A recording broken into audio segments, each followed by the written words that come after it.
Hello, আসসালামু আলাইকুম viewers. আপনারা কেমন আছেন? আশা করি ভালো আছেন।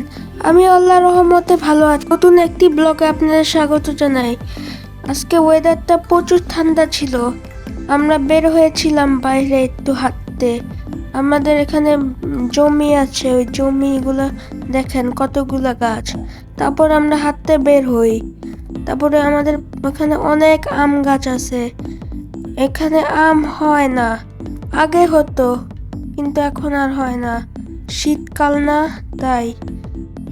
আমাদের এখানে অনেক গাছ, এখানে মশা বেশি থাকে গাছের জন্য। আমাদের এখানে অনেক শীত পড়েছে, আমার একটি খাবার খেতে মন যাচ্ছে। ওই খাবারের দোকানে যাই। আপনারা কি গেস করতে পারবেন আমি কি খেতে চাই?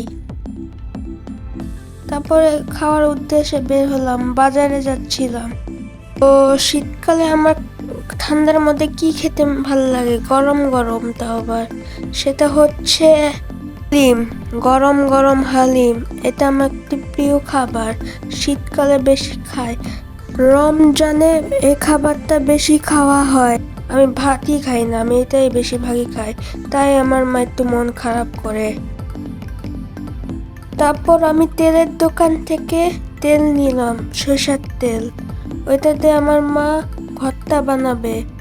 ভর্তাটা সবাই মিলে খাবে ভাত দিয়ে, মজার ভর্তা। তারপর আমরা বাসায় গেলাম। সাবস্ক্রাইব করতে ভুলবেন না। তারপরের দিনে আমরা একটা জায়গায় ঘুরতে যাই।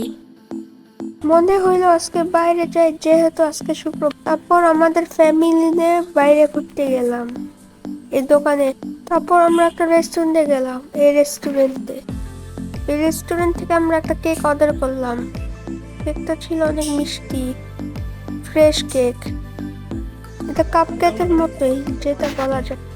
কেকটা সফট ছিল। কেকটা আমরা খেয়ে দেখলাম, কেকে অনেক ক্রিম দিছে, চকলেট কেক, ভিতরে চকলেট দেওয়া আছে। তারপর আমাদের অর্ডার এসে পড়ে। আমরা ডিম ঝালমুড়ি নিছিলাম, ডিম ঝালমুড়ি। তারপরে আমরা ফুচকাও নিছিলাম, ফুচকাও এসে পড়ছে।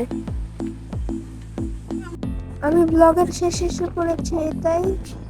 আসসালামু আলাইকুম।